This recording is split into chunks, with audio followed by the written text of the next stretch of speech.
England, 1828. The afternoon sun filtered through the tall windows of Hartwell Manor, casting golden patterns across the worn floorboards of the servants' corridor. Evelyn Ashford moved quietly through the shadows, her arms laden with freshly laundered linens that needed to be placed in the guest chambers. At 23, she had long grown accustomed to her peculiar position in her aunt's household, neither servant nor family, existing in that uncomfortable space between two worlds where she belonged to neither. Her mother had died when Evelyn was but 3 years old, leaving behind a daughter whose very existence spoke of shame and scandal. Lord Ashford, Evelyn's father, had never acknowledged the union with her mother. A merchant's daughter he had loved in secret, but could never claim publicly.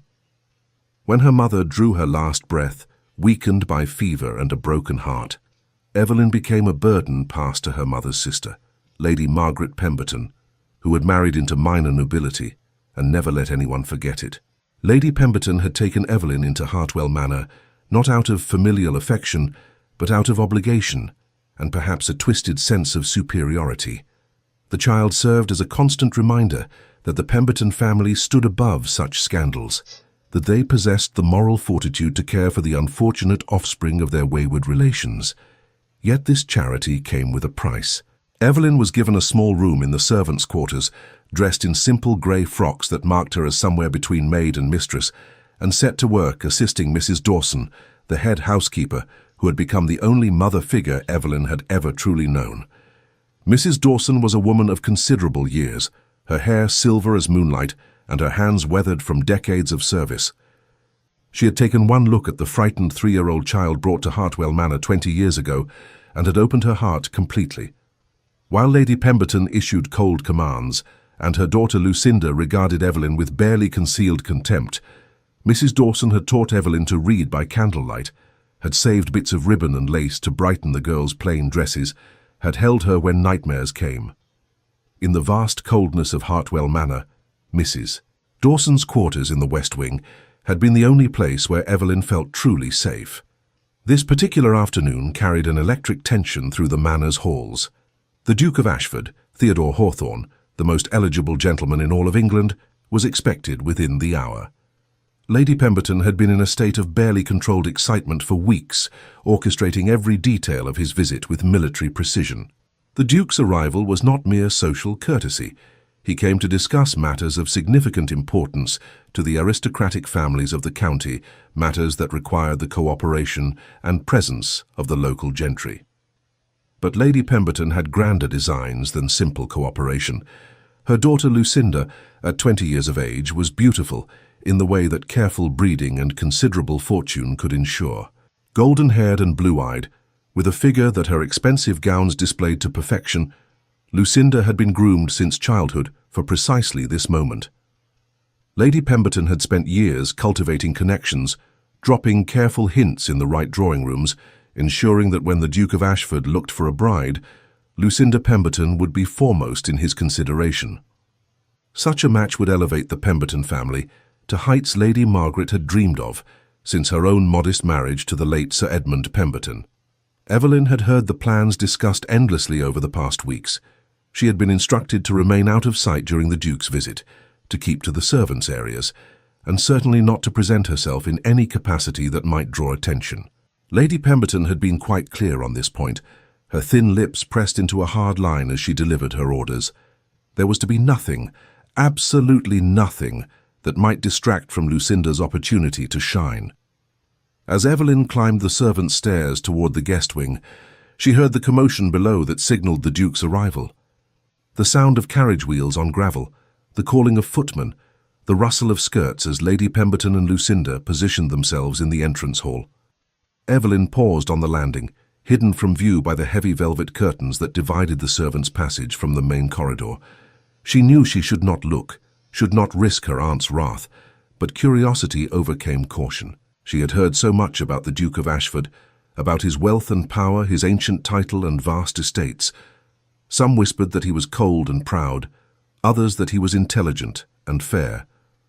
The young ladies of the county spoke of his handsome features and commanding presence in breathless tones during their afternoon calls. Through a gap in the curtains, Evelyn caught her first glimpse of Theodore Hawthorne. He was tall, his figure elegant in a coat of deep blue superfine that had certainly come from the finest London tailors. His hair was dark, almost black, and brushed back from a face that was indeed handsome, but held something more interesting than mere physical beauty. There was intelligence in those grey eyes, and perhaps a touch of weariness, as though the weight of his position and responsibilities had marked him in ways that his privileged life could not entirely conceal. He moved with the unconscious grace of a man accustomed to command, yet there was no arrogance in his bearing as he greeted Lady Pemberton with proper courtesy. Evelyn watched as Lucinda performed her practiced curtsy, rising with a calculated smile that she had rehearsed before her mirror countless times. The Duke bowed politely, his expression pleasant, but revealing nothing of his thoughts. Lady Pemberton ushered them all toward the drawing-room, her voice bright with false warmth, as she discussed the weather and the conditions of the road from London. Evelyn knew she should move along, should complete her tasks, and disappear before anyone noticed her presence.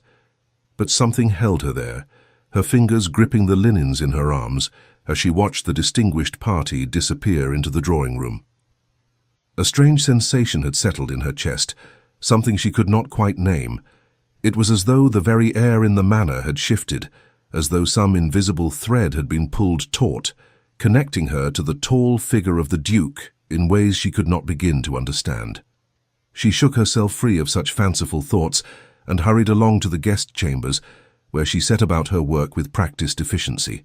The Duke would occupy the finest rooms, of course, with their view over the gardens and their furnishings of polished mahogany and rich fabrics. Evelyn smoothed the linens on the great four-poster bed, arranged fresh flowers in the porcelain vases, ensured that every detail met the exacting standards Lady Pemberton demanded. As she worked, she could hear the distant murmur of voices from below, the occasional bright laugh from Lucinda that carried a note of performance rather than genuine mirth. The afternoon stretched into evening, and Evelyn retreated to the kitchens to help Mrs. Dawson oversee the preparation of dinner. The older woman moved more slowly these days, her joints stiff with age, and Evelyn had gradually taken on more of the physical demands of the housekeeper's role. They worked in comfortable silence, checking the roasted meats and the delicate pastries, tasting the sauces and adjusting the seasonings. The cook and her staff bustled about with the organized chaos that preceded any formal dinner, particularly one meant to impress a guest of the Duke's stature. "You've been quiet today," Mrs. Dawson observed, her shrewd eyes studying Evelyn's face. "More so than usual." Evelyn managed a small smile. "I am well, Mrs. Dawson. Simply ensuring everything is perfect for Lady Pemberton's dinner." The housekeeper made a soft sound that might have been agreement or skepticism. She had long since learned to read the shadows in Evelyn's eyes, the small tells that betrayed her deeper feelings.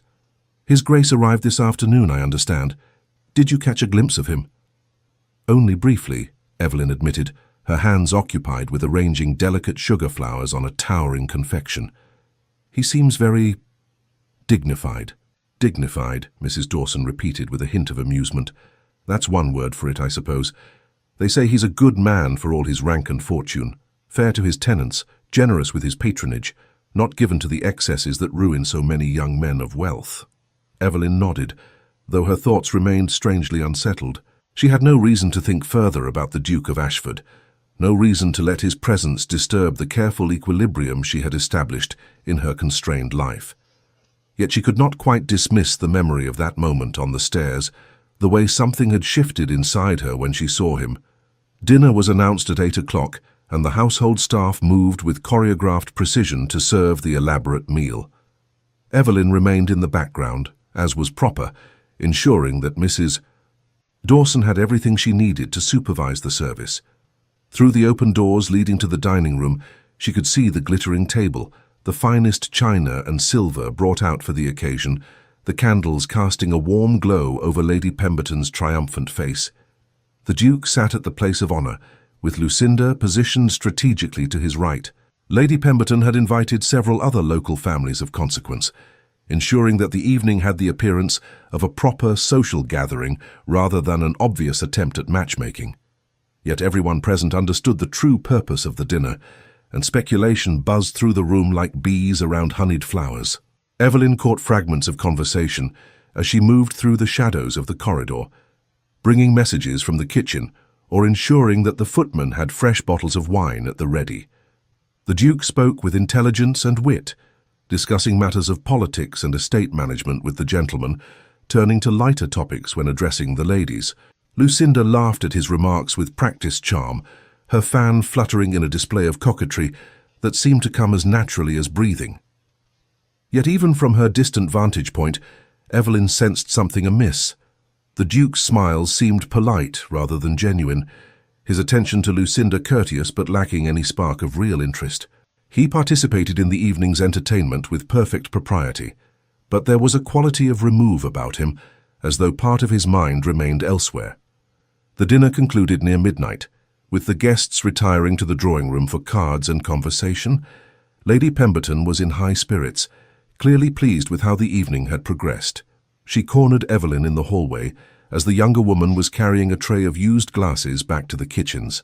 "Everything has gone splendidly," Lady Pemberton announced, her voice sharp with satisfaction. "The Duke was most attentive to Lucinda. I should not be surprised if we receive excellent news within the fortnight." "I am glad the evening pleased you, Aunt," Evelyn said quietly, keeping her eyes downcast. Lady Pemberton's expression hardened slightly. "You will remember what I told you. You are to keep to your duties and remain invisible during His Grace's stay. I will not have anything interfere with Lucinda's prospects. Do I make myself clear?" "Perfectly clear, Aunt." "Good. Now take those glasses to the scullery and then retire to your room. I do not wish to see you wandering about."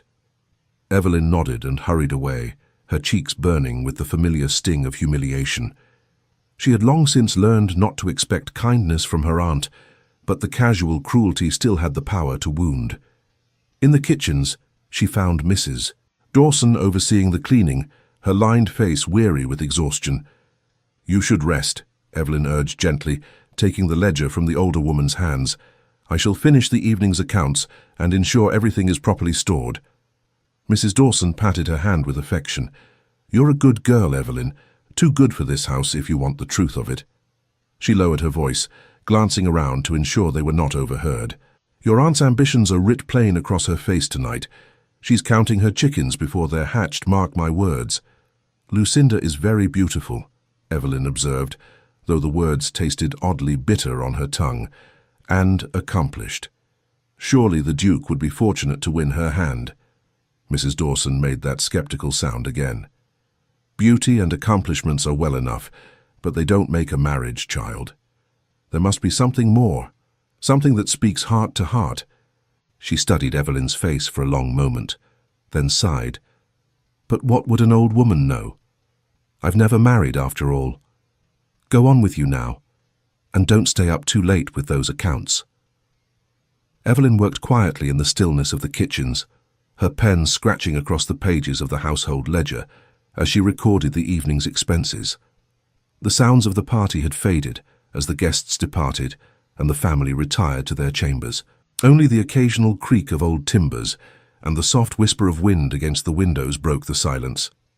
She was so absorbed in her work that she did not hear the footsteps approaching until a voice startled her from her concentration. "I beg your pardon. I did not mean to disturb you." Evelyn looked up sharply to find the Duke of Ashford standing in the doorway of the kitchens. Her heart lurched violently in her chest, and she rose so quickly that her chair scraped harshly against the stone floor. The ledger slipped from her hands and would have fallen if Theodore had not moved with surprising speed to catch it. "Your Grace," she managed, her voice barely above a whisper. She dropped into a curtsy, her mind racing with confusion and alarm. What was the Duke doing in the kitchens at this hour? Had she done something wrong? Would her aunt be furious if she discovered that Evelyn had been seen by their distinguished guest? Theodore held the ledger for a moment, his grey eyes studying her with an intensity that made her breath catch.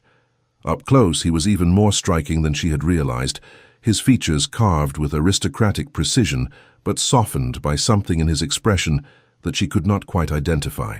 There was a small scar above his left eyebrow, barely visible, that somehow made him seem more human, less the distant figure of wealth and power. "I found myself unable to sleep," he said, his voice low and surprisingly gentle. "I thought perhaps a glass of water might help." but I seem to have lost my way in your aunt's rather extensive manor."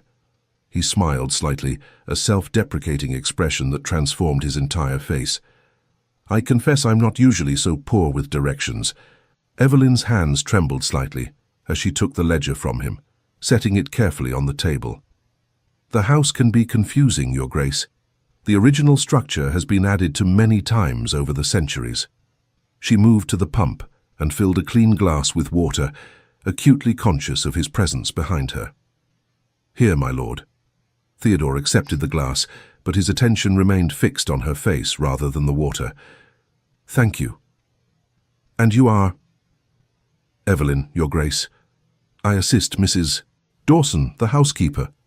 "Evelyn," he repeated as though tasting the name. "A lovely name. Are you related to the Ashfords? I noted your surname in the ledger." Heat flooded her cheeks, and she looked away, unable to meet those penetrating grey eyes. "A distant connection, Your Grace. Nothing of consequence." "I see." There was something in his tone that suggested he did indeed see, perhaps more than she wished. "You were working rather late. Does Lady Pemberton often require such dedication from her household staff?" "I do not mind the work, Your Grace. Mrs. Dawson has been very kind to me, and I'm happy to ease her burdens where I can." Theodore moved closer, setting the untouched glass of water on the table beside her ledger. "You did not attend the dinner this evening." It was not a question, but Evelyn felt compelled to answer nonetheless. "I am not. That is, it would not have been appropriate, Your Grace. My position in the household is not that of family. Yet you bear the Ashford name." His voice had dropped to barely more than a murmur, and something in its timbre sent shivers along her spine. "That seems rather more than a distant connection, does it not?" Evelyn's throat tightened with emotions she rarely allowed herself to acknowledge: the old shame, the lingering hurt of rejection, the weariness of existing always on the periphery of life. "My circumstances are complicated, Your Grace. I would not wish to burden you with the details." "What if I told you that I wished to know those details?" Theodore asked quietly. "What if I said that in the few moments since I entered this kitchen, I have found more genuine interest than in the entire evening of orchestrated pleasantries upstairs?" Evelyn's eyes flew to his face, searching for mockery or cruelty, but finding only sincerity and something else that made her heart pound. "Your Grace, Look at me," he said softly, and she found she could not resist the gentle command in his voice. When their eyes met fully for the first time, something profound and irrevocable occurred. It was as though the world narrowed to just the two of them standing in the candle-lit kitchen, as though every moment of both their lives had been leading inexorably to this precise instant. Theodore drew in a sharp breath, his hand lifting unconsciously as though he might reach for her before he caught himself. "Forgive me," he said, his voice rough with an emotion Evelyn could not name. "I should not have intruded upon your evening. I should return to my chambers." But he did not move, and neither did she. They stood frozen in that moment, the air between them crackling with unspoken recognition. Evelyn felt as though she were standing on the edge of a precipice, knowing that one more step would send her tumbling into unknown territory from which there would be no return. The sound of footsteps on the stairs above broke the spell. Theodore stepped back quickly, his expression shifting into the composed mask he had worn throughout the dinner. "Thank you for the water, Miss Ashford. I trust I can find my way back now." He turned and left the kitchen with swift strides, leaving Evelyn standing alone in the flickering candlelight, her heart racing and her hands shaking. She pressed her palms flat against the table, trying to steady herself, trying to make sense of what had just transpired. Nothing had happened, not really. A brief conversation, a shared glance. Yet everything felt different, as though the very foundations of her world had shifted beneath her feet. She did not know how long she stood there before she finally gathered the strength to extinguish the candles and make her way to her small room in the servants' quarters. Sleep eluded her for hours as she lay in her narrow bed, staring at the ceiling and reliving those few moments in the kitchen. The way Theodore had looked at her, the gentleness in his voice, the strange sense of connection that had flowed between them like an electric current. She told herself she was being foolish, that she was reading far too much into a simple encounter. The Duke of Ashford could have no real interest in the bastard niece of Lady Pemberton, the girl who existed only in the shadows of Hartwell Manor. Yet when she finally drifted into an uneasy sleep, her dreams were filled with grey eyes and a voice that spoke her name like a prayer. The following morning dawned clear and bright, with September sunshine streaming through the windows of Hartwell Manor. Evelyn rose early as always, splashing cold water on her face and dressing in her usual grey frock before making her way to the kitchens. She found Mrs. Dawson already there, overseeing the preparation of breakfast trays for the family and their guest. "You look tired, child," the housekeeper observed with concern. "Did you sleep poorly?" "I am well enough," Evelyn assured her, though the shadows beneath her eyes told a different story. She set about her morning tasks with mechanical efficiency, trying not to think about the Duke, trying not to hope that she might glimpse him again. Lady Pemberton swept into the kitchens mid-morning, her expression radiating satisfaction. "His Grace has expressed a desire to tour the grounds this afternoon. Lucinda will accompany him, of course.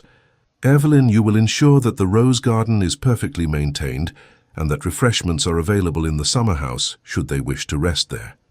"Yes, Aunt," Evelyn murmured, keeping her eyes downcast. "And remember what I told you," Lady Pemberton added sharply. "You are to remain out of sight. I will not have you wandering about where you might be seen." The afternoon found Evelyn in the rose garden as instructed, checking that the paths were swept clean and the flower beds immaculate. The roses were in their last full bloom before autumn would claim them, their petals ranging from palest cream to deepest crimson.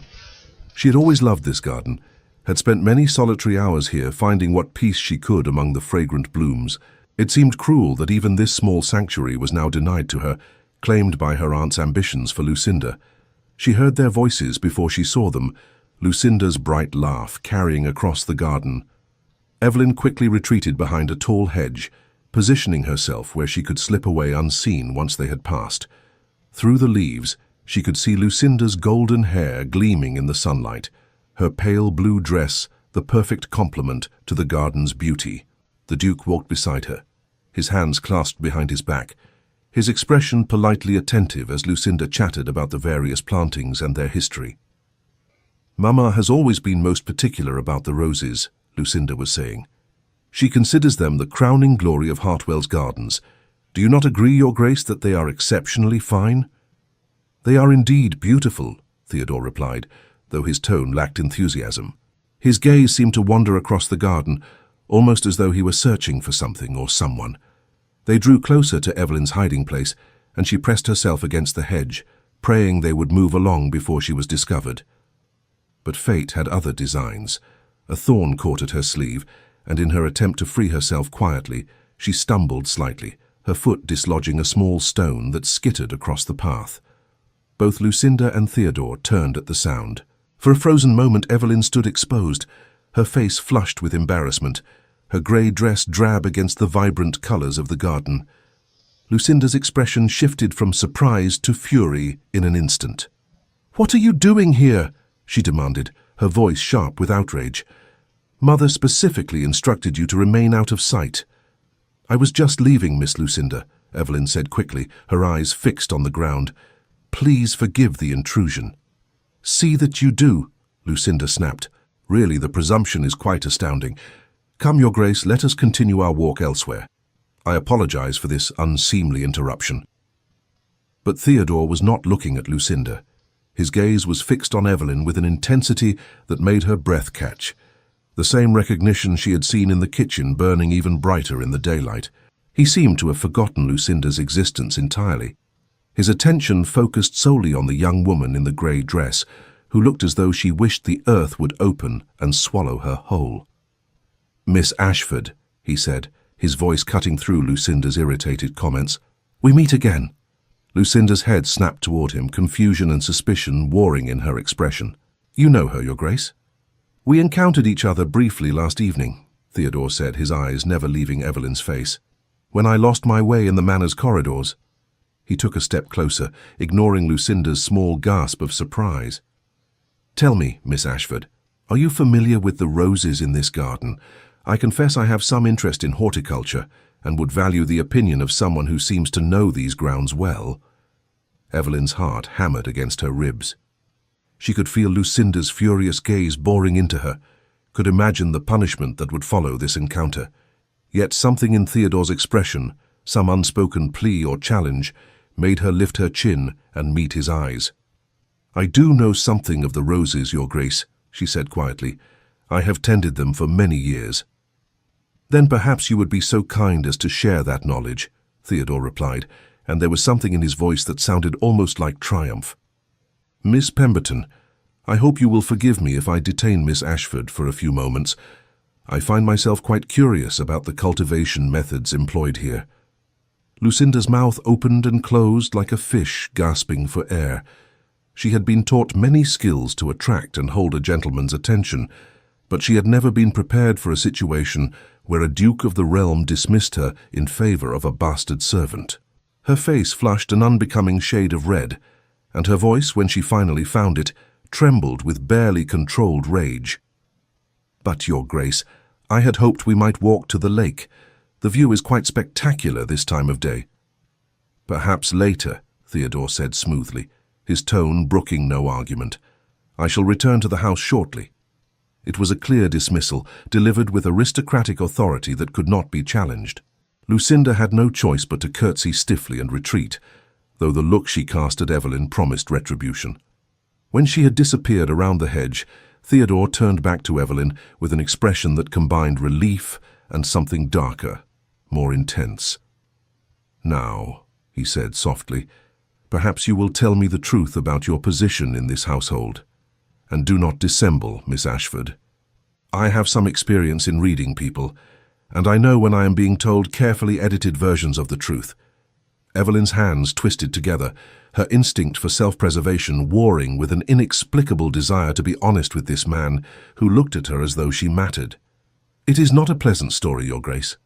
"I suspect as much. Tell me anyway."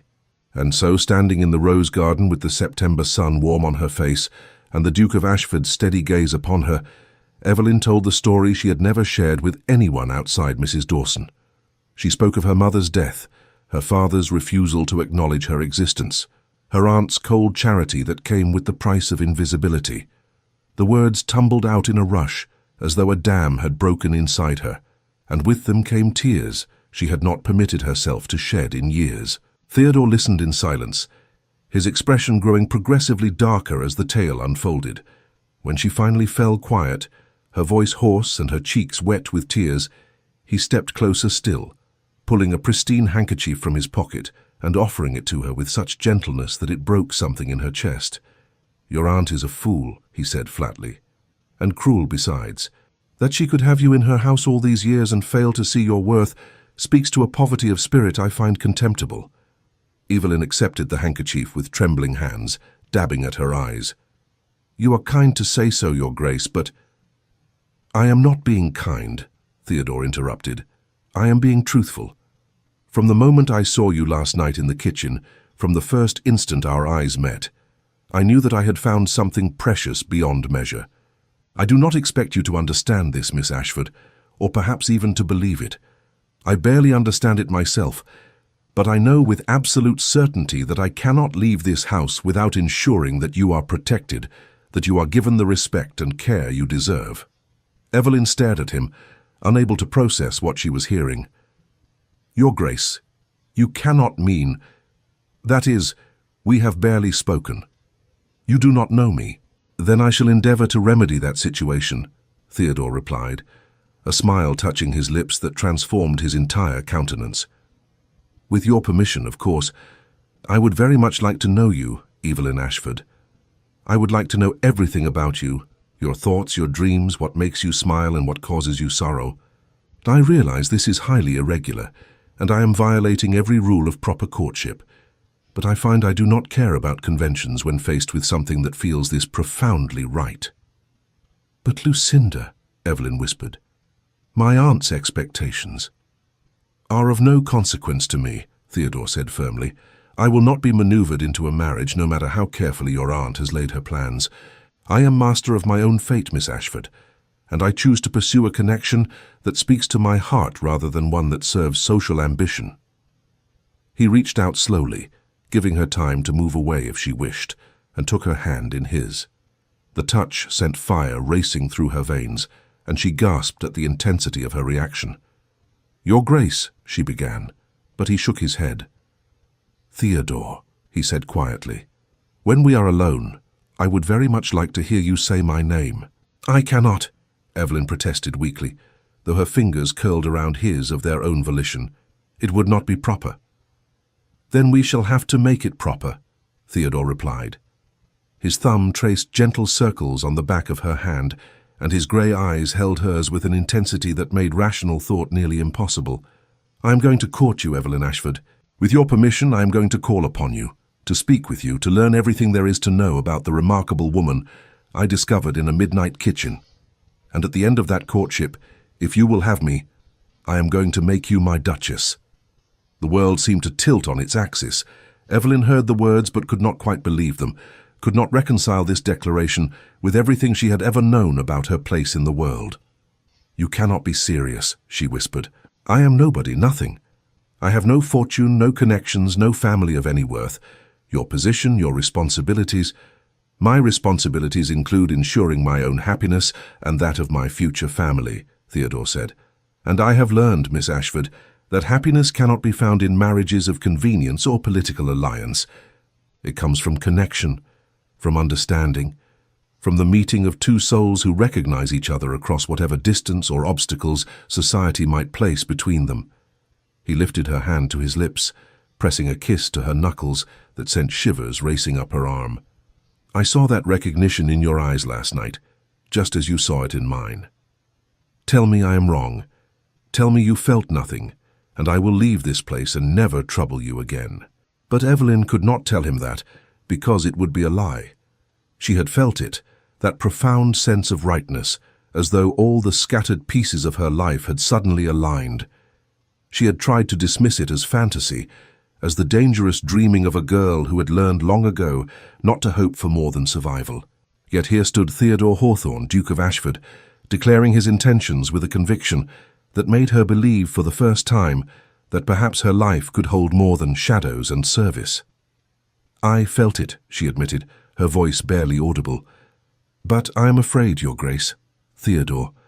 I am afraid of hoping, afraid of what will happen when my aunt discovers your interest, afraid of all the ways this could end in heartbreak."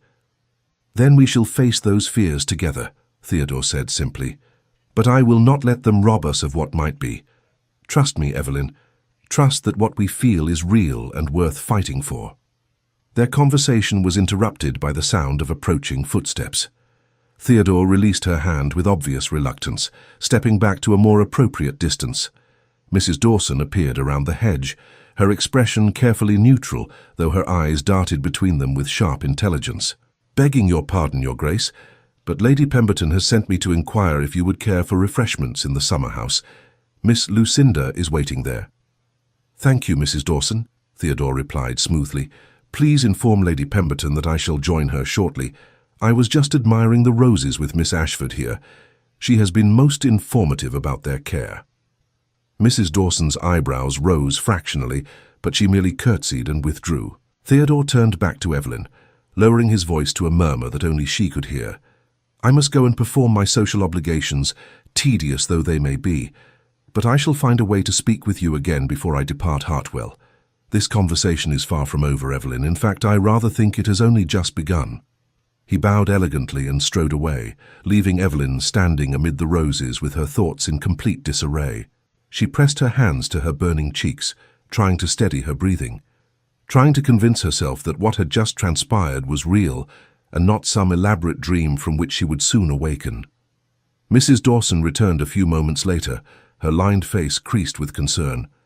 "Child, what have you done? Lady Pemberton is in a towering rage." Miss Lucinda returned to the house in tears, claiming that His Grace dismissed her in favor of speaking with you. "I did nothing, Mrs. Dawson, I swear it," Evelyn said quickly. "I was trying to stay out of sight as instructed, but the Duke saw me and insisted on conversation. I could not refuse him without being impolite." The housekeeper studied her face for a long moment, and something shifted in her expression. Understanding dawned in her eyes, followed by fear. "Oh, Evelyn, Tell me you have not lost your heart to him. Tell me you are not entertaining foolish hopes." "I do not know what to tell you," Evelyn admitted, her voice breaking. "I know it is foolish, I know it is impossible, but Mrs. Dawson, when he looks at me, I feel as though I matter, as though I am not just the bastard niece, the burden, the shadow in the corner. He sees me, truly sees me, and he does not look away in disgust or dismissal." Mrs. Dawson's expression softened with compassion and sorrow. She pulled Evelyn into an embrace, holding her as she had when Evelyn was a frightened child newly arrived at Hartwell Manor. "I know, child. I know how powerful such feelings can be. But you must be careful. Men of his station do not marry girls like us, no matter how sincere their words may seem in the moment. And your aunt, oh Evelyn, your aunt will make your life a misery if she suspects the Duke's attention has been diverted from Lucinda to you." "I know," Evelyn whispered against the older woman's shoulder. "I know all of this. But Mrs. Dawson, what if he truly means what he says? What if this is real?"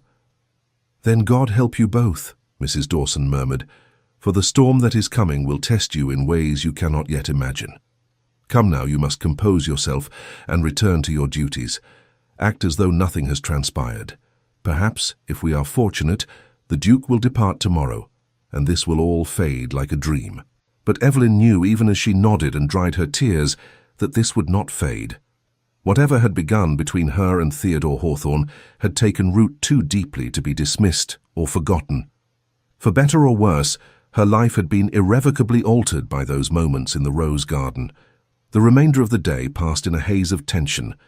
Lady Pemberton summoned Evelyn to her private sitting room that evening, her face rigid with fury. Lucinda sat nearby, dabbing at red-rimmed eyes with a lace handkerchief, the picture of wounded sensibility. "You have overstepped yourself most grievously," Lady Pemberton began without preamble. "I do not know what arts you employed to attract His Grace's attention, but I will not tolerate such scheming in my household. You will remain in your room for the duration of the Duke's visit. You will not show your face anywhere he might see you. Is that understood?" "Yes, Aunt," Evelyn replied quietly, her hands clasped before her. "I should turn you out entirely," Lady Pemberton continued, her voice shaking with rage. "After all the charity I have shown you, all the kindness, to have you repay me with such betrayal." "Mother, please," Lucinda interjected, though her voice held more calculation than distress. "Perhaps we are overreacting. Surely His Grace was merely being polite to a member of the household. Tomorrow I shall have another opportunity to secure his interest. He cannot truly prefer that drab little mouse to me." Lady Pemberton's expression shifted, hope warring with suspicion. "You are quite right, my dear. Of course he was merely being polite. His breeding would demand no less. We shall pretend this unfortunate incident never occurred." She turned her cold gaze back to Evelyn. "You are dismissed. Remember what I have said. I do not wish to see you again until after His Grace has departed." Evelyn curtsied and fled the room, her heart pounding. She made her way to her small chamber and sank onto her narrow bed, wondering how everything had become so complicated so quickly. Through her tiny window, she could see the lights of the main rooms where Theodore and the other guests were no doubt enjoying their evening meal. Was he thinking of her? Did he regret his impulsive declaration in the garden? Or had it all been merely a momentary interest that would fade with the morning light?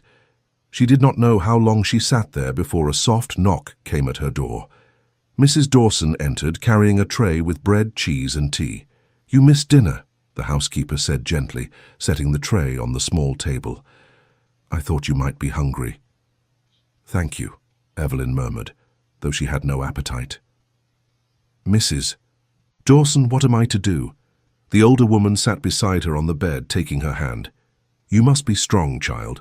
Whatever comes, you must remember that you are worthy of love and respect, no matter what your aunt or anyone else might say.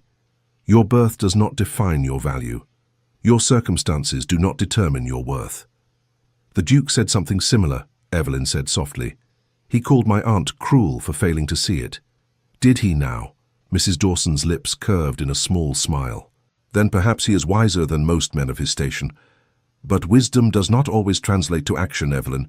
He may mean well, but the pressure he will face from his own family, from society, will be immense.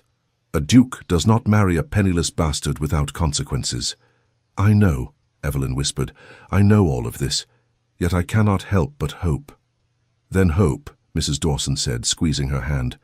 But hope carefully, child, and prepare yourself for the possibility that this may not end as you wish. The following morning, Evelyn obeyed her aunt's command and remained in her room. She could hear the sounds of the household below, the preparations for breakfast, the murmur of voices. Mrs. Dawson brought her meals and what news she dared share. The Duke had been quiet during breakfast, responding to Lucinda's attempts at conversation with polite but distant courtesy. Lady Pemberton had grown increasingly agitated as the morning wore on, clearly sensing that her carefully laid plans were going awry. In the early afternoon, Mrs. Dawson appeared at Evelyn's door with an unusual expression, part concern, part barely suppressed excitement. "The Duke has requested a private interview with Lady Pemberton," she reported in a whisper. "They are closeted in the library this very moment. Your aunt looked quite triumphant as she went in, no doubt expecting a proposal for Lucinda's hand." Evelyn's heart sank. Of course. Whatever Theodore had said in the garden, whatever she had allowed herself to believe, the reality was unchanged. He was a duke, and dukes married eligible young ladies of fortune and breeding, not bastard nieces who existed only in the shadows. "I see," she managed, her voice steady despite the pain blooming in her chest. "Then it is as we expected. He will marry Lucinda, and life will continue as before." But Mrs. Dawson shook her head slowly, her eyes gleaming with something that might have been hope. "I am not so certain, child. His Grace's expression when he made his request did not strike me as that of a man eager to propose to Miss Lucinda. There was something else there, something determined and almost rebellious." Before Evelyn could respond, a commotion erupted below. Raised voices carried up the stairs, Lady Pemberton's shriek of outrage cutting through the afternoon quiet like a knife. Both women froze, listening to the sounds of an argument that grew progressively more heated.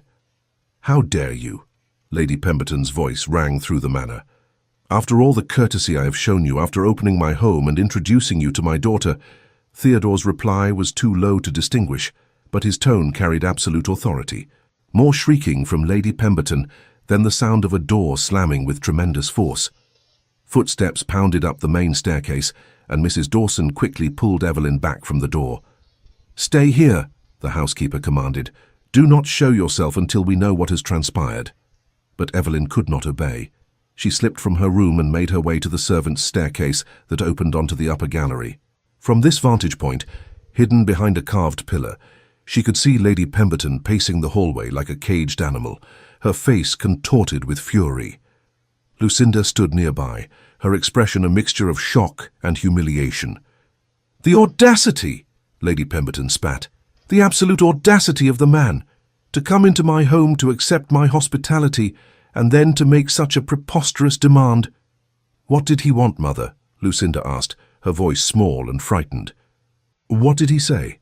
Lady Pemberton whirled on her daughter. "He has asked permission to court Evelyn, that insignificant, worthless little bastard. He has declared his intention to pursue her hand in marriage." The words struck Evelyn like a physical blow. She gripped the pillar for support, certain she must have misheard, but Lucinda's wail of despair confirmed that she had heard correctly. "How could he prefer her to me?" Lucinda sobbed. "What has she done to bewitch him? Mother, you must forbid it. You must send her away." "I have already informed His Grace that I will grant no such permission," Lady Pemberton said coldly. "I have told him in no uncertain terms that Evelyn is my ward and that I will not countenance any connection between them. The girl will be sent to a convent in Yorkshire tomorrow morning. I have a cousin who is abbess there. Evelyn will take vows and live out her days in prayer and contemplation, far from any opportunity to corrupt the Duke's judgment." Evelyn's blood turned to ice. A convent, tomorrow. Lady Pemberton meant to dispose of her as efficiently as one might discard a broken vase. The life of a nun, perpetual enclosure, eternal silence, the death of every hope and dream. It was a fate worse than death for someone who had already lived too much of her life in shadows. "What did the Duke say to that?" Lucinda asked, her tears forgotten in her curiosity. "He was most displeased," Lady Pemberton admitted, and there was a thread of uncertainty in her voice now. He threatened, but no, he would not dare. He may be a duke, but he cannot force me to surrender my ward against my will. The law is clear on such matters. Evelyn is mine to dispose of as I see fit until she reaches her majority, and that is still 2 years hence.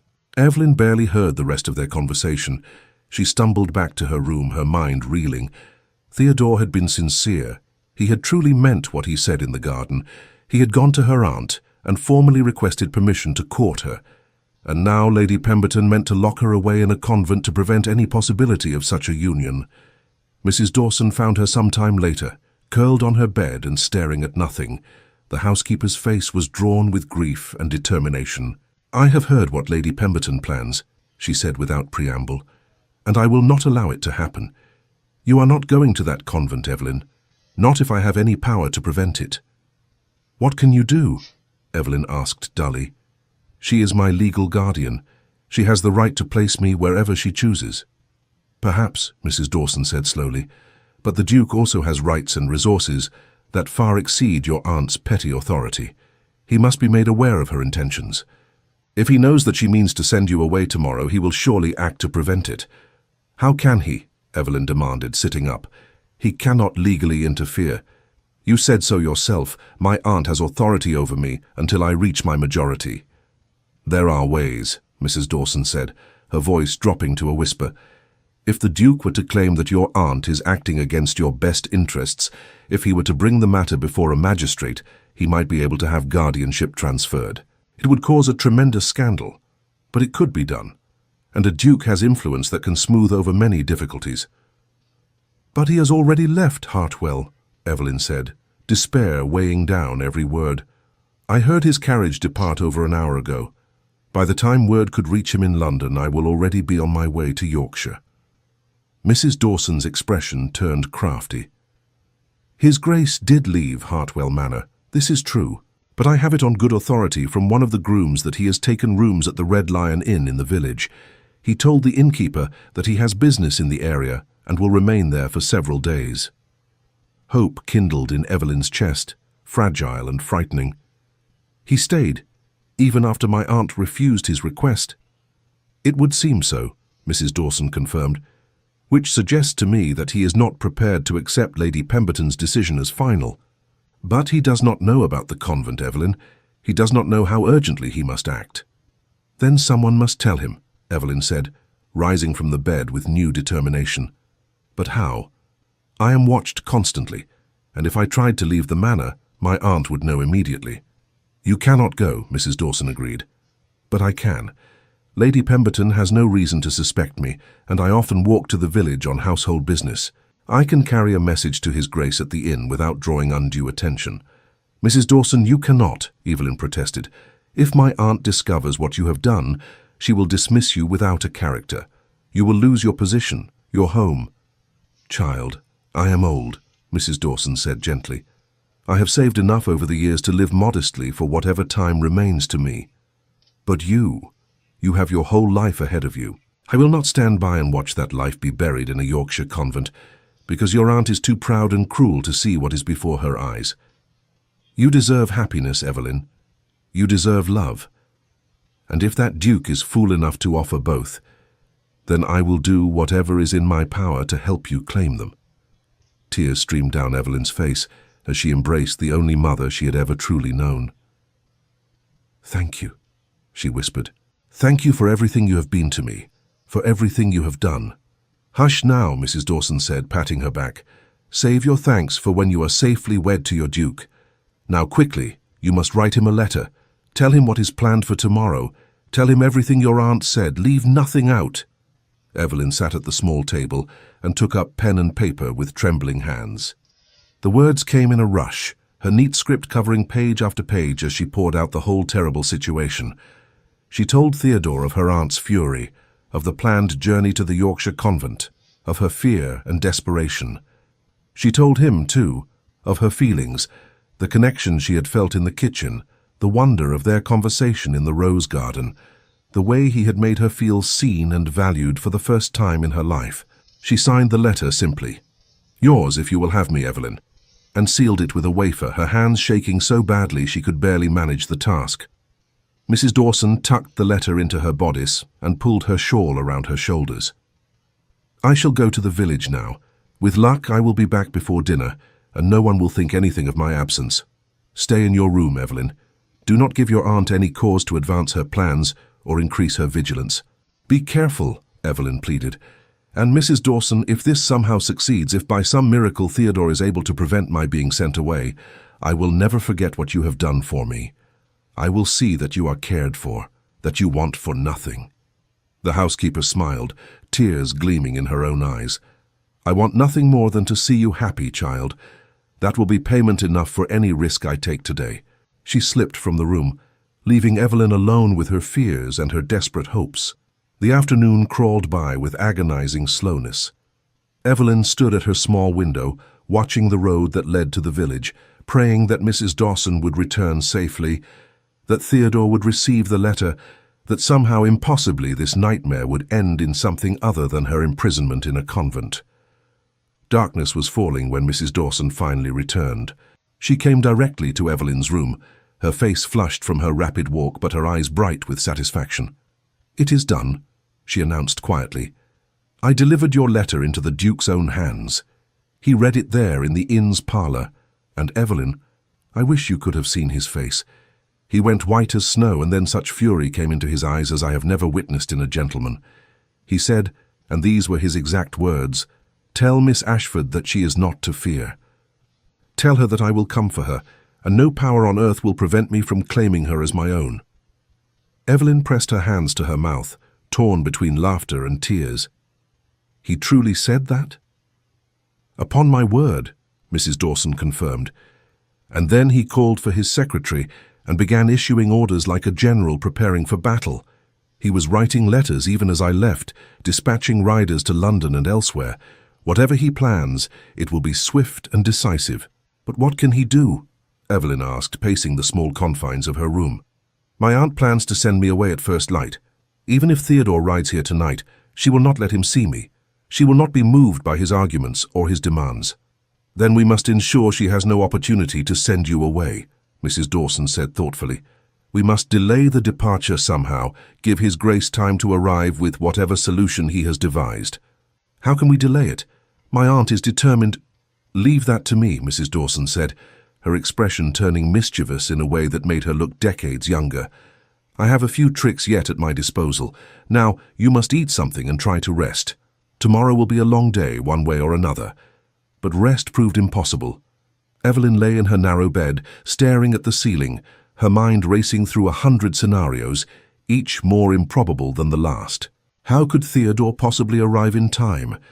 What power did he have to prevent Lady Pemberton from exercising her legal rights as guardian? And even if he somehow succeeded in keeping her from the convent, what then? Her aunt would never consent to their marriage, and without that consent any union would be considered scandalous at best, illegal at worst. Dawn came all too soon, grey and misty. Evelyn heard the sounds of the household stirring, preparing for the journey to Yorkshire. Lady Pemberton's voice carried up the stairs, sharp with commands to the servants. A carriage was being prepared, trunks loaded with the few possessions Evelyn would be permitted to take to her new life behind convent walls. Mrs. Dawson appeared with a breakfast tray, her face carefully neutral. "Your aunt wishes you to be ready within the hour," she reported. "The carriage leaves at 8 o'clock. "Has there been any word?" Evelyn asked desperately. "Any sign of—" "None yet, Mrs." Dawson interrupted gently, glancing toward the open door.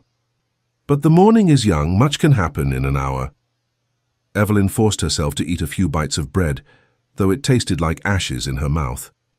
She dressed in her travelling clothes, a simple brown dress and cloak that her aunt had provided, suitable for a woman entering religious life. As she fastened the cloak, her fingers brushing against the plain fabric, she felt the full weight of her powerlessness. She had no fortune, no connections, no recourse against her aunt's authority. Theodore might be a duke, but even dukes were bound by the laws of England, and those laws gave guardians tremendous power over their wards. At 7:30, Lady Pemberton herself appeared at Evelyn's door, her expression cold and satisfied. "It is time. The carriage awaits. You will cause no trouble, no scenes. You will go quietly and with whatever dignity you can muster, and you will not attempt to contact the Duke or anyone else. Is that understood?"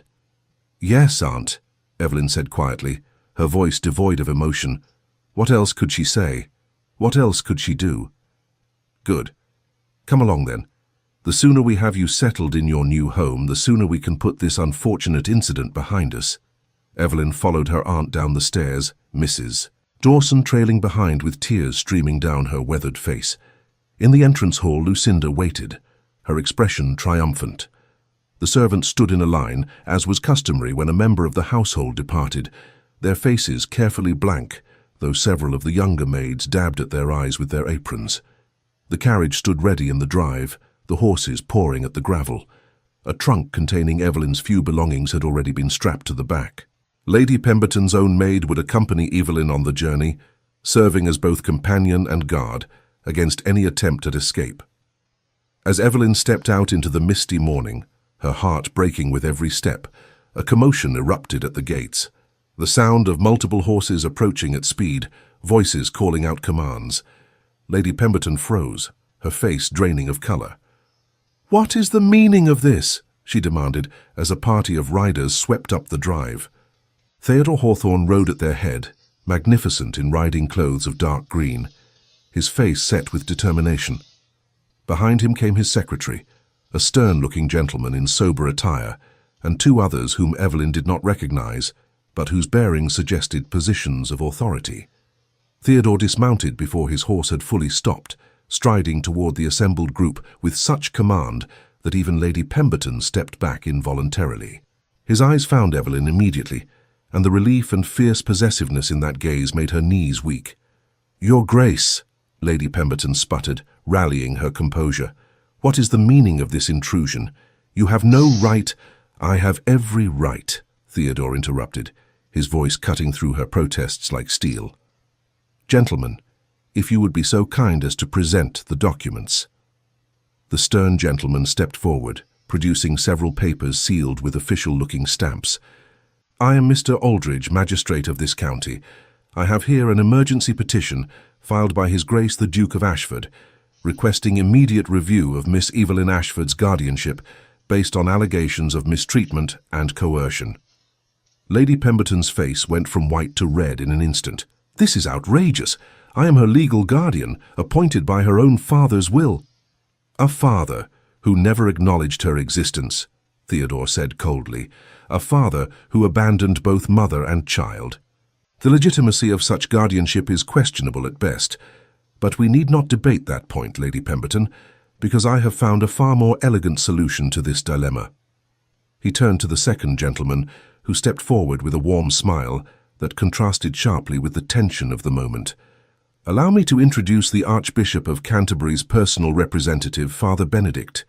He has graciously agreed to perform a rather urgent ceremony." Evelyn's heart lurched violently. "Theodore, what are you—" "I am doing what I should have done the moment I saw you in that kitchen," Theodore said, moving to stand directly before her. He took both her hands in his, heedless of the watching servants and Lady Pemberton's strangled gasp of outrage. "I am claiming you as my own, Evelyn Ashford. I am asking you to marry me, here and now, this very morning. Once we are wed, your aunt's guardianship becomes void. You will be my wife, my Duchess, and no power on earth can send you to a convent or anywhere else against your will." "You cannot do this," Lady Pemberton shrieked. "I forbid it. She is my ward. She is under my authority." "For approximately 3 more minutes," Mr. Aldridge said calmly, consulting his pocket watch. "After which time, if Miss Ashford consents to this marriage, her status will change irrevocably.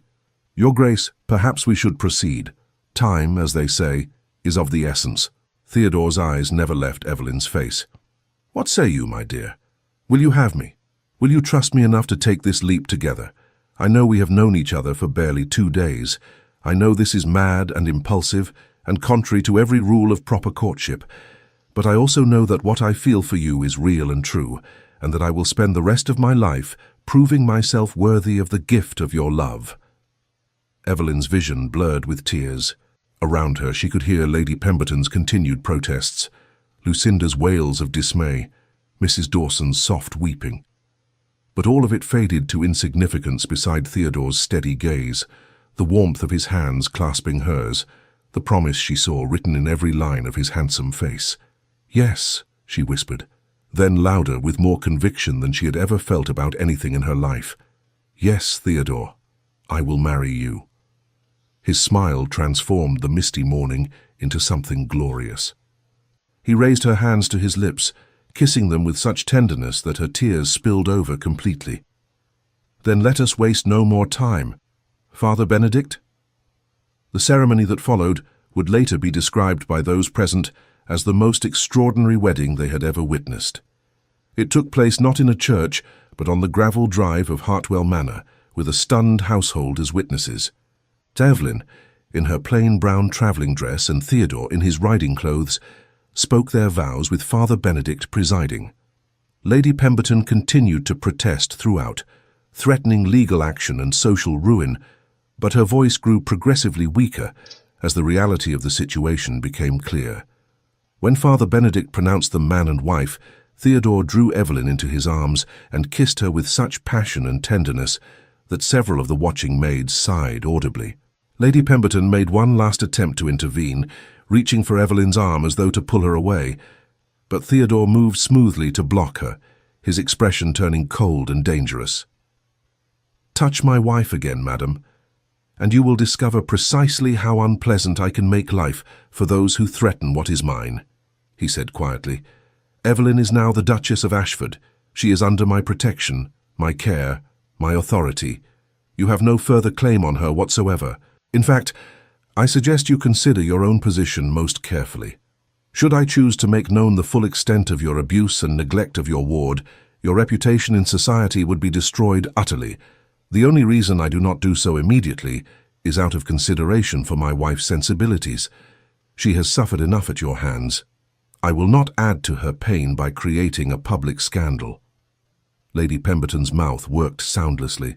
Beside her, Lucinda collapsed against her mother, sobbing hysterically.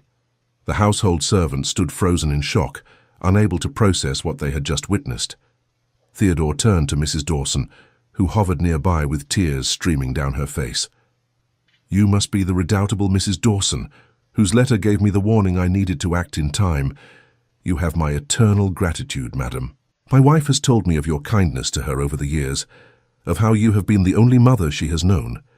I hope you will consent to come with us to Ashford House and continue in a position of honour within our household. Her Grace will need familiar faces around her as she adjusts to her new life." Mrs. Dawson curtsied deeply, her voice breaking with emotion. "It would be my greatest privilege, Your Grace." "Excellent. Gather your things and you shall travel with us in the ducal carriage." Theodore looked around at the assembled servants. In fact, any member of this household who wishes to seek employment with the Duke of Ashford need only present themselves at Ashford House within the fortnight. I suspect Her Grace will wish to surround herself with friendly faces, and I can always use good staff who have shown loyalty and kindness to those in need. Several of the younger servants exchanged hopeful glances, while Lady Pemberton looked as though she might swoon. Theodore ignored her completely, turning his attention back to Evelyn. "Come, my dear wife," he said gently, offering her his arm. "Let us leave this place and begin our new life together. I have a special license that will allow us to formalize our marriage in London tomorrow, and then we shall journey to Ashford House in Hampshire.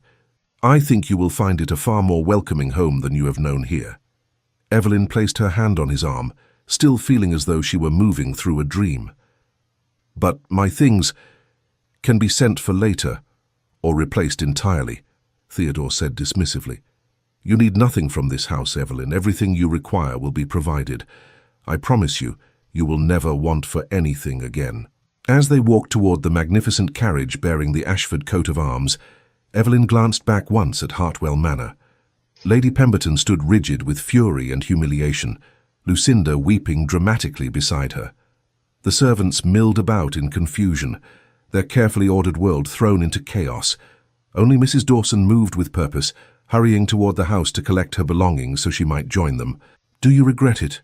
Theodore asked softly as he handed her into the luxurious carriage. "The manner of our marriage, the abruptness of it all?" Evelyn settled onto the plush velvet seats, looking up at the man who was now her husband. "I regret nothing," she said honestly. "I'm terrified and overwhelmed, and I can scarcely believe any of this is real. But I do not regret it." Theodore took the seat beside her, pulling her close against his side. "Good, because I meant every word I said in the garden, Evelyn. I will spend the rest of our lives ensuring that you are loved and cherished and honored as you deserve. You will never again be the forgotten niece, the bastard child, the shadow in the corner. You are my Duchess, my partner, my heart, and I will make certain that all of England knows your worth." Mrs. Dawson joined them shortly, her few possessions hastily packed into a valise. As the carriage rolled down the drive away from Hartwell Manor, Evelyn felt as though she was shedding an old skin, leaving behind years of pain and rejection. She pressed closer to Theodore's warmth, marveling at the strength of the arms that held her, the steady beat of the heart beneath her ear. The journey to London passed in a blur. Theodore seemed determined to use every moment to learn more about his new wife, asking questions about her childhood, her interests, her dreams. Evelyn found herself talking more freely than she ever had, the words flowing easily under his gentle encouragement. He listened with complete attention, his expression alternating between tenderness, when she spoke of happy memories with Mrs. Dawson, and fury when she touched on her aunt's cruelties. They stopped at the finest inn along the route, where Theodore had arranged for rooms prepared in advance. The innkeeper nearly fell over himself, bowing and scraping before the Duke and his new Duchess, ushering them to the best chambers with a flurry of apologies for the inadequacy of his humble establishment.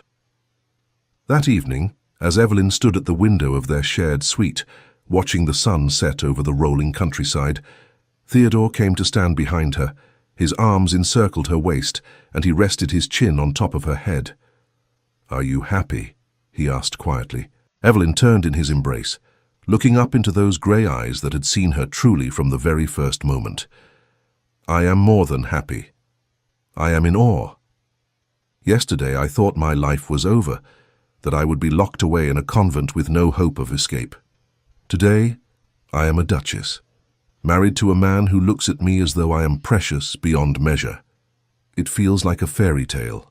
Then I shall endeavor to ensure our story has the happiest of endings," Theodore murmured, lowering his head to capture her lips in a kiss that promised everything: passion, devotion, partnership, love.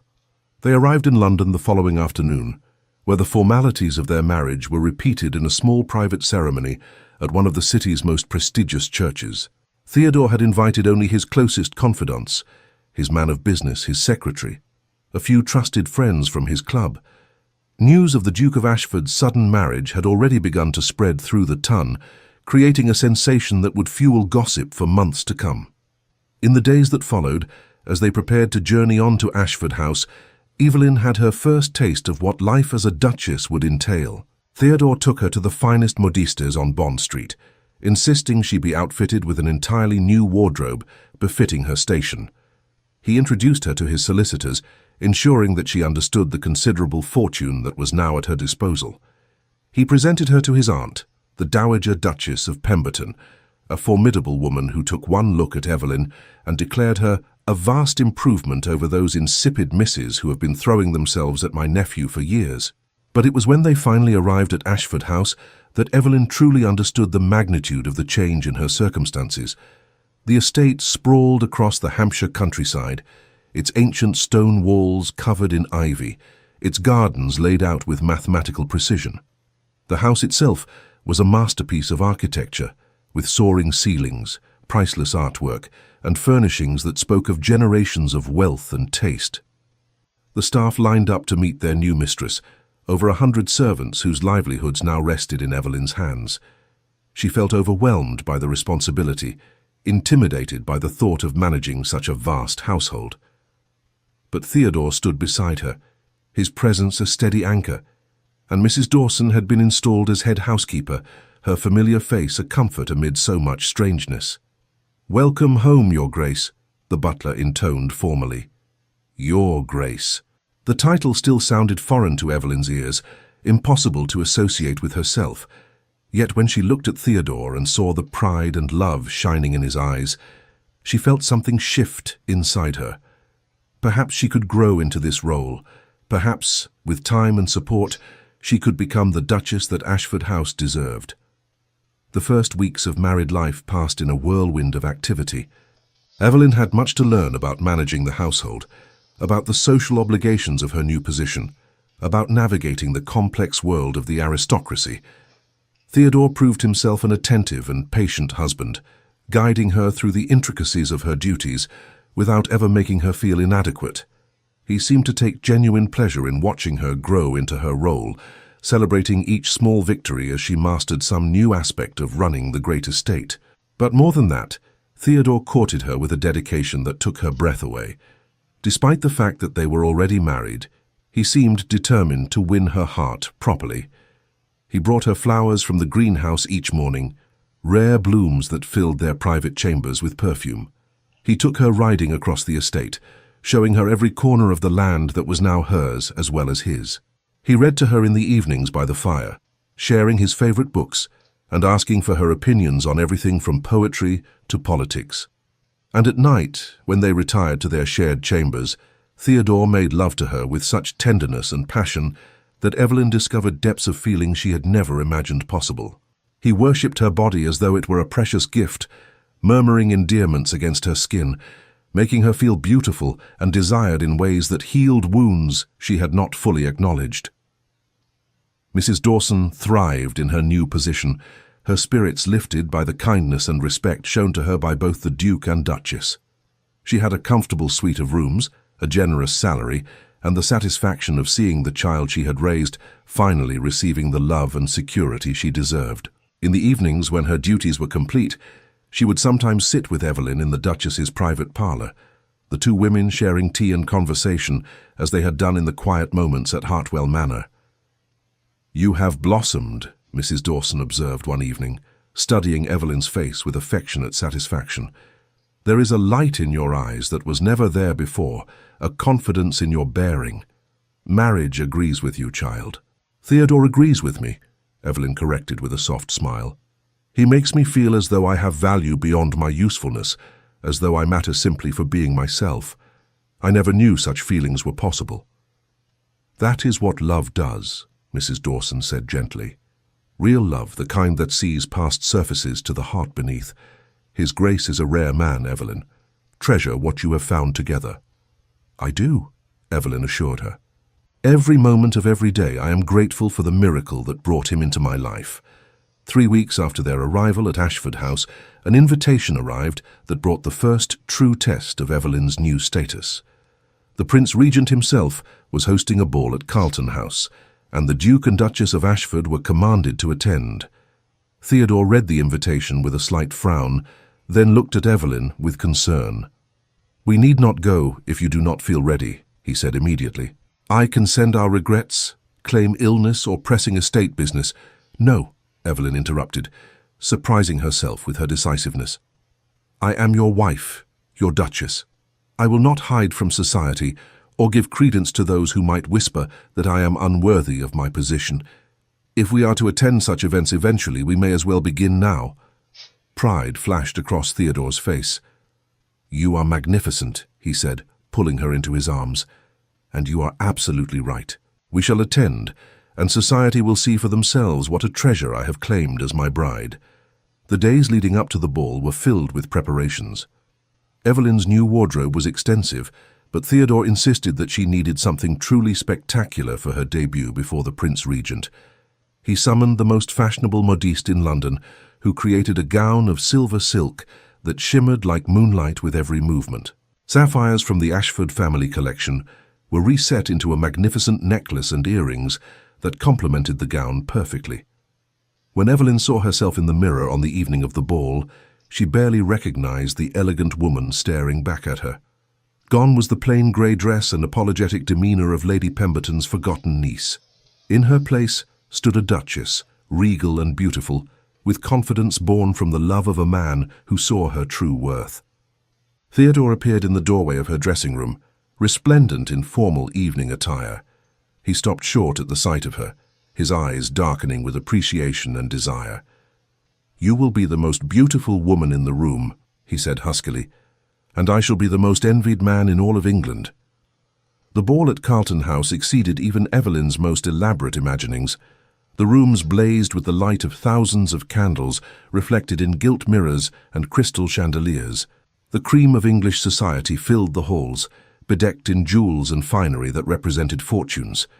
Music floated through the air, mingling with laughter and the rustle of silk. When the Duke and Duchess of Ashford were announced, a ripple of interest swept through the assembled guests. Everyone had heard the scandalous tale of the Duke's sudden marriage to his hostess's poor relation, the hasty ceremony performed to prevent the bride being sent to a convent. Speculation had run wild about the mysterious new Duchess, with some claiming she must be a great beauty who had bewitched the Duke, others suggesting he had been trapped by some clever scheme. The reality silenced many of the gossips immediately. Evelyn entered on Theodore's arm with natural grace, her bearing regal despite the butterflies churning in her stomach. She met curious stares with calm composure, her expression serene even as she felt the weight of hundreds of eyes upon her. The Prince Regent himself approached to greet them, his portly figure resplendent in a coat dripping with decorations. "Ashford, we had heard rumors of your marriage but scarcely credited them. You are not a man known for impulsive behavior. Perhaps I simply had not yet found sufficient cause for impulse, Your Highness," Theodore replied smoothly. "May I present my wife, the Duchess of Ashford?" Evelyn curtsied deeply, drawing on every lesson in deportment she had absorbed over years of watching Lucinda's careful training. "Your Highness, the honor is mine." The Prince Regent studied her with shrewd eyes, then smiled. "Ashford, you have done well for yourself. Beauty and grace are a rare combination. Welcome to court, Your Grace. We look forward to seeing more of you." It was a clear signal of approval, and the effect was immediate. Those who might have cut the new Duchess for her questionable origins now pressed forward to make her acquaintance. Invitations were extended, compliments offered, connections established. Theodore remained at Evelyn's side throughout, his hand at the small of her back a constant reassurance, his pride in her evident to all who observed them. The evening progressed with dancing and conversation. Evelyn found herself surprised by how much she enjoyed the experience, the music and movement, the stimulation of meeting new people and navigating complex social dynamics. She had always possessed intelligence and charm, but Lady Pemberton had systematically suppressed those qualities. Now, with Theodore's support and encouragement, they emerged fully. Late in the evening, as Evelyn stepped away to the ladies' retiring room to adjust a pin in her hair, she encountered Lady Pemberton and Lucinda. The sight of them sent a jolt through her system, all her newfound confidence wavering for a moment. Her aunt looked older, her face pinched with bitterness, while Lucinda appeared wan and lifeless, her beauty dimmed by unhappiness. They stared at each other in frozen silence for a long moment. Then Lady Pemberton drew herself up, preparing to deliver some cutting remark, but Evelyn spoke first. "Aunt Margaret, Lucinda, I hope you are both well." The simple courtesy, delivered with genuine concern, seemed to rob Lady Pemberton of her planned attack. She deflated slightly, her eyes dropping from Evelyn's face. "You look well," she admitted grudgingly. "The Duchess of Ashford. I suppose you are quite satisfied with yourself." "I am satisfied with my life," Evelyn replied gently. "But I take no pleasure in your distress, Aunt. Despite everything, you gave me a home when I had none. I am grateful for that, even if the rest was difficult." "Grateful," Lady Pemberton repeated bitterly. "You stole the match I had arranged for Lucinda, destroyed our family's prospects." "I stole nothing," Evelyn interrupted firmly. "Theodore made his own choice, as was his right. He did not want Lucinda, Aunt. He wanted me. That is neither my fault nor my triumph over you. It simply is." Lucinda spoke for the first time, her voice small and broken. "Why did he choose you? What do you have that I do not?" Evelyn looked at her cousin with compassion. "I cannot answer that question, Lucinda. I can only tell you that genuine affection cannot be manufactured or coerced. It either exists or it does not.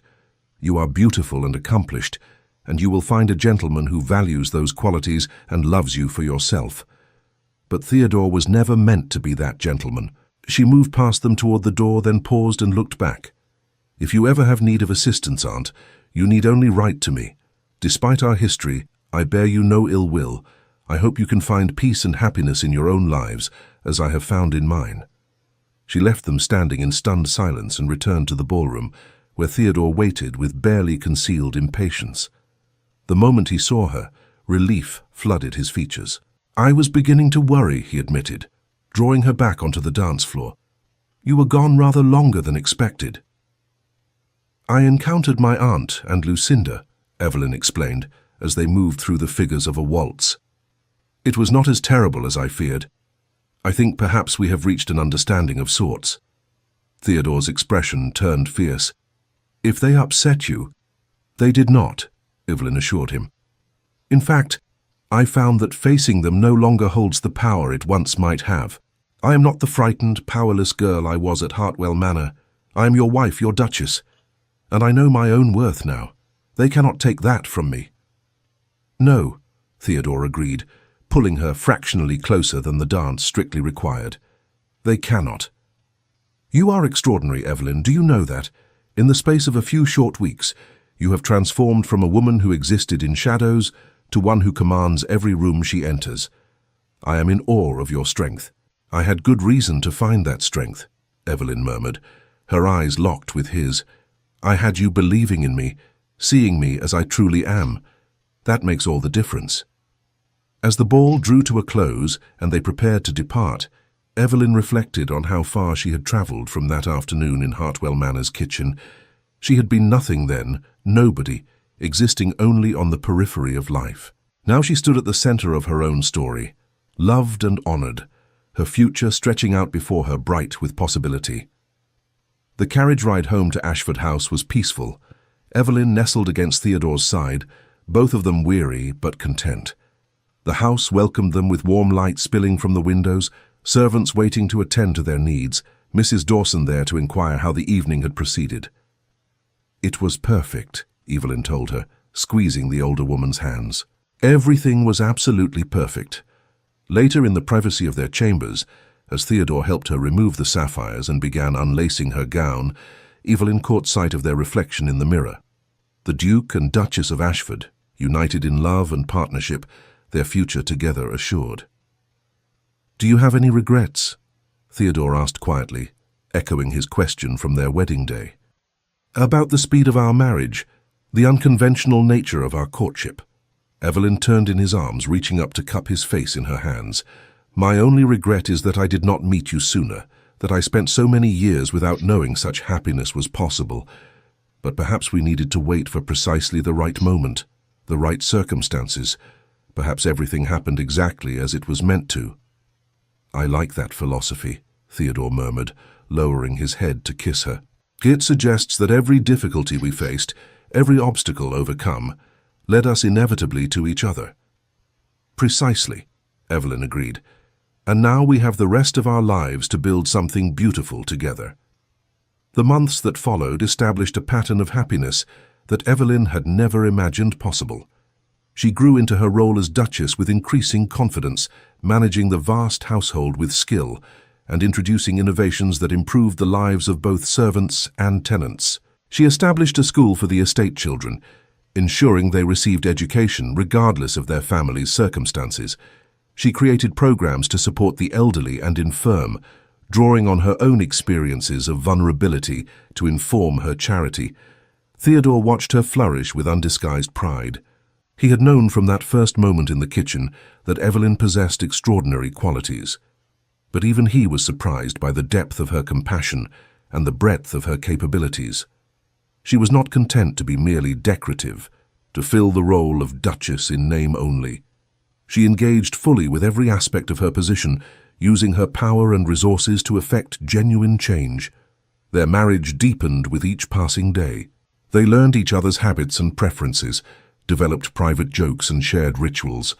Theodore discovered that Evelyn had a talent for music, though she had rarely been permitted to practice at Hartwell Manor.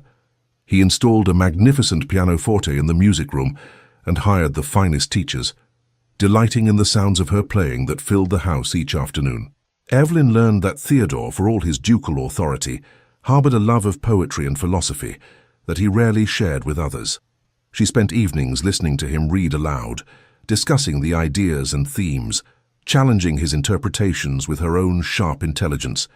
He came to rely on her counsel in matters both personal and political, valuing her insights and her unique perspective, born from years of observation from society's margins. 6 months after their marriage, Evelyn discovered she was carrying their first child. The news sent Theodore into transports of joy, tempered by fierce protectiveness. He hovered anxiously, insisting she rest more than she wished, summoning the finest physicians from London to ensure her health and comfort.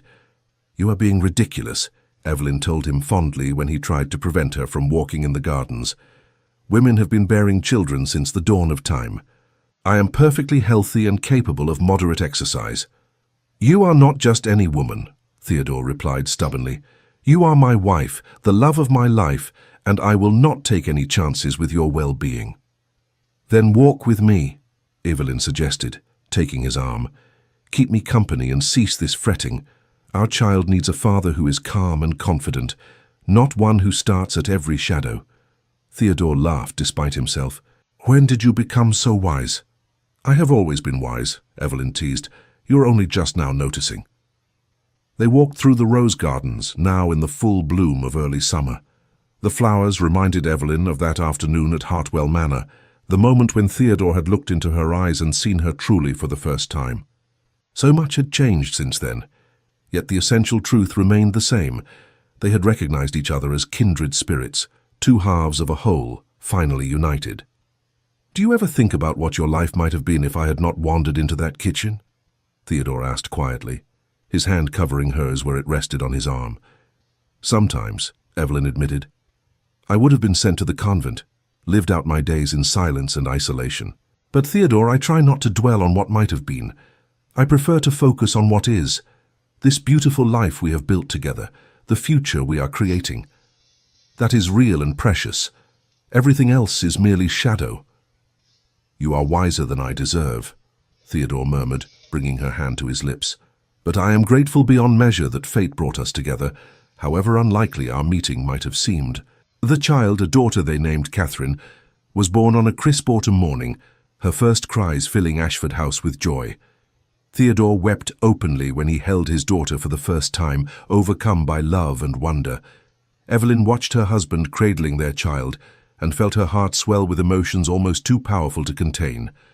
"She is perfect," Theodore whispered, tracing his finger along Catherine's tiny hand. "Absolutely perfect."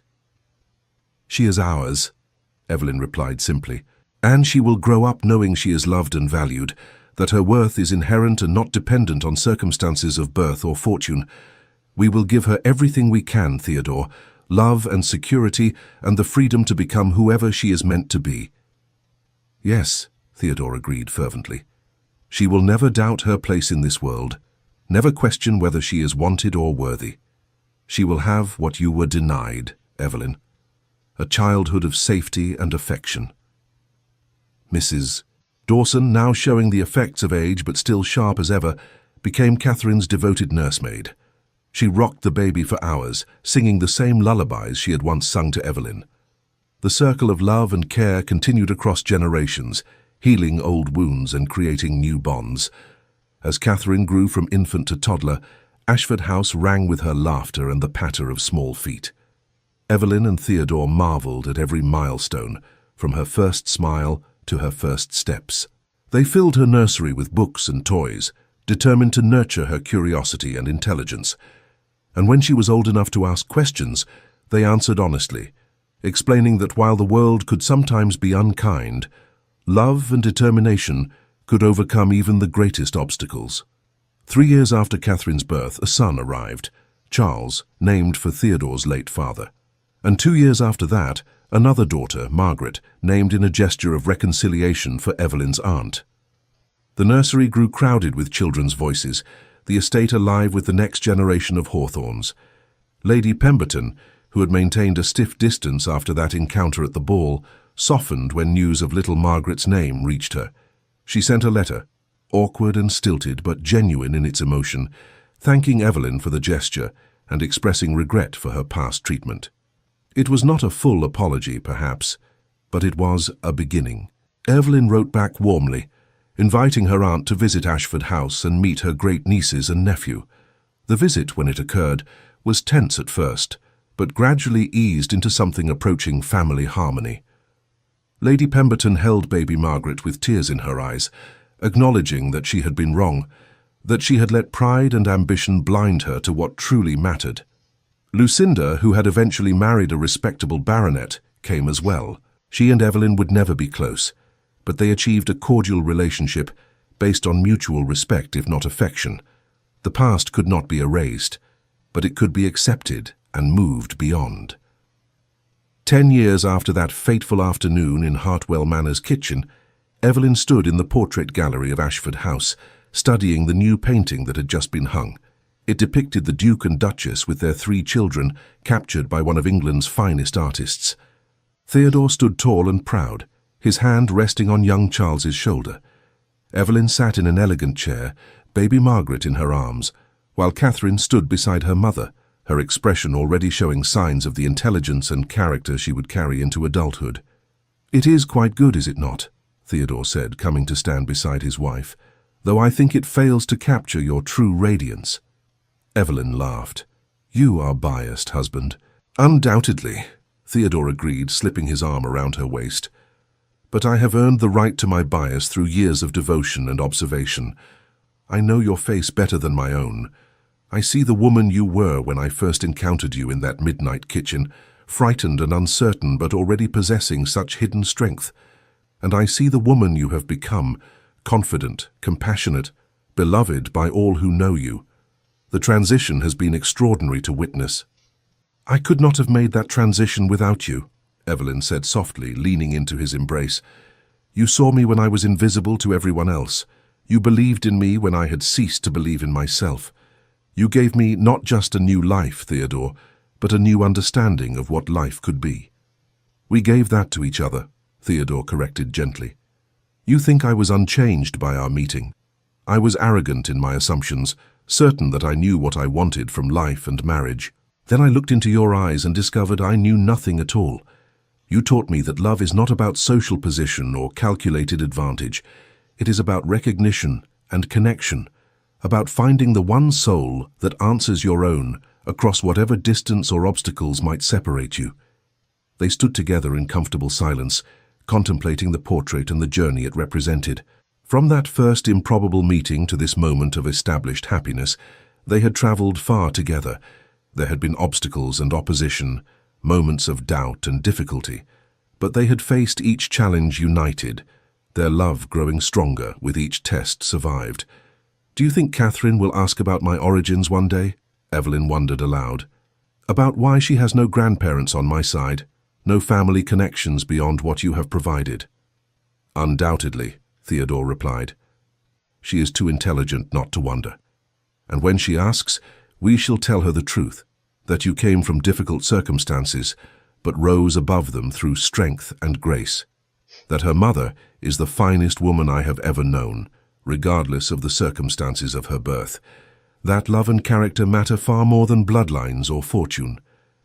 "She will be proud to hear it," Evelyn said with certainty. "All our children will be. We are raising them to value substance over surface, to judge people by their actions rather than their origins. They will carry those lessons into the world and perhaps make it a better place for their presence." "They will indeed," Theodore agreed, "because they have you as their example, showing them daily what true nobility of spirit looks like." As the years continued to unfold, the Duke and Duchess of Ashford became known throughout England for their happy marriage and their progressive approach to their responsibilities. They championed causes that others overlooked, used their influence to effect meaningful change, and raised their children to be thoughtful, compassionate adults who understood the weight and privilege of their position.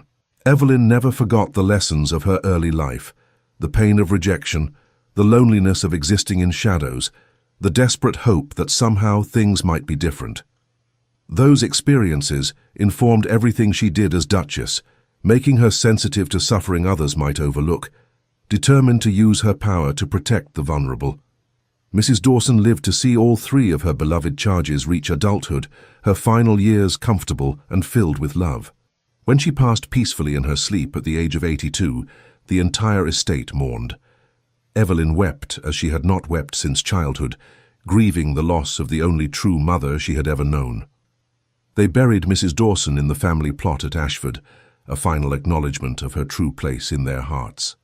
Catherine grew into a woman of remarkable intelligence and compassion, eventually marrying a viscount who valued her mind as much as her beauty. Charles inherited his father's title and his mother's social conscience, becoming a respected voice in Parliament for reform and justice. Young Margaret, true to her namesake's determined nature, shocked society by declaring her intention to become a physician, one of the first women to pursue such a path in England. Theodore and Evelyn watched their children's choices with pride, supporting them even when society raised eyebrows or voiced disapproval. They had learned long ago that convention was no substitute for conviction, that the opinions of others mattered far less than the dictates of one's own heart and conscience. On their 25th wedding anniversary, Theodore arranged a private dinner in the Rose Garden, where he had first declared his intentions all those years ago. The flowers bloomed as beautifully as ever, their perfume carried on the warm evening breeze. A small table had been set with fine china and crystal, candles casting a golden glow as twilight deepened into night. "Do you remember standing here?" Theodore asked, taking Evelyn's hand across the table. "I was so certain, so determined. I knew I had found something precious, and I would not let anything stand between us." "I remember being terrified," Evelyn admitted with a smile. "Terrified of hoping, of believing that such happiness could truly be mine. But you were so convinced, so unwavering in your certainty. It gave me courage to take that leap of faith." "Best decision I ever made," Theodore declared. "Wandering into that kitchen, looking into your eyes, recognizing my future in an instant. Some might call it madness or impulse, but I knew, deep in my soul I knew, that you were meant to be mine, and I was meant to be yours."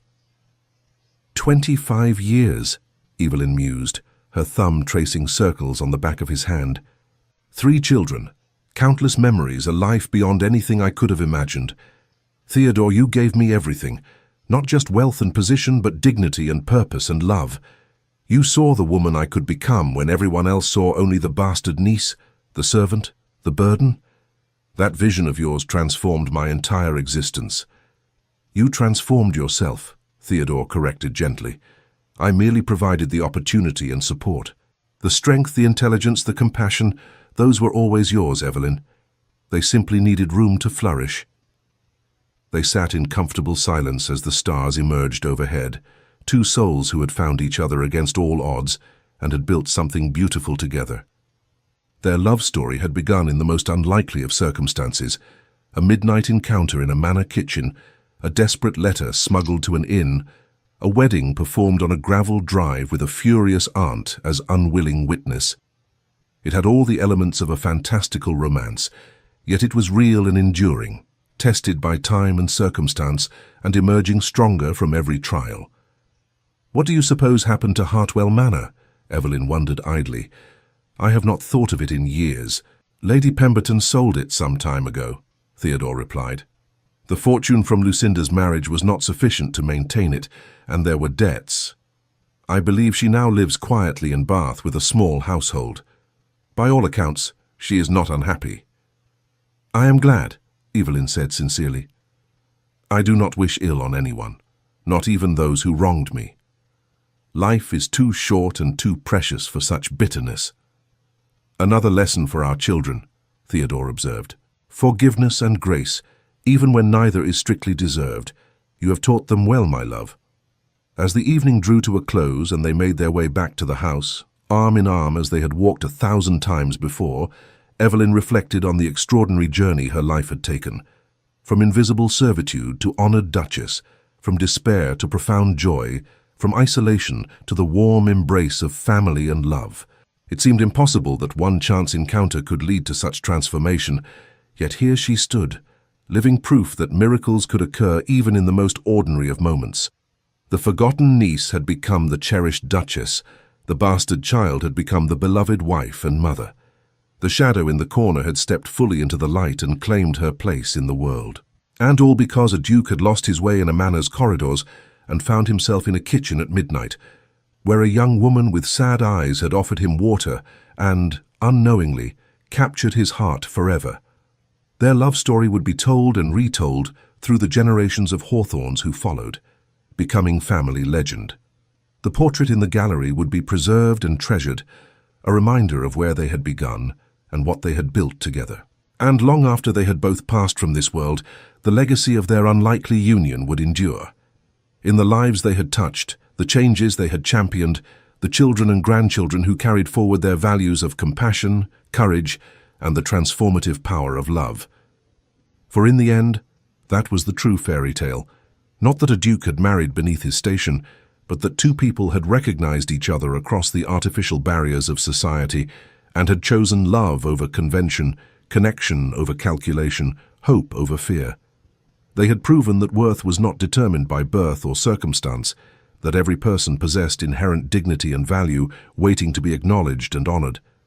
And they had lived happily ever after, not because their life was perfect or free from challenge, but because they had faced every difficulty together, their love a constant anchor in an ever-changing world. That ultimately was the greatest gift they had given each other, the assurance that whatever might come, they would never again face it alone. Thank you for staying with us until the end of this emotional journey. If this story touched your heart, we invite you to subscribe, like, comment, and share our channel. Your support inspires us to keep creating more stories of love, redemption, and breathtaking twists. Help us reach our first 1,000 subscribers, and together we'll continue sharing tales that warm the heart. At the end of this video, you'll see a suggestion for another of our historical stories. Click and let yourself be enchanted by another unforgettable tale. With all our gratitude, Echoes of Romance, the end.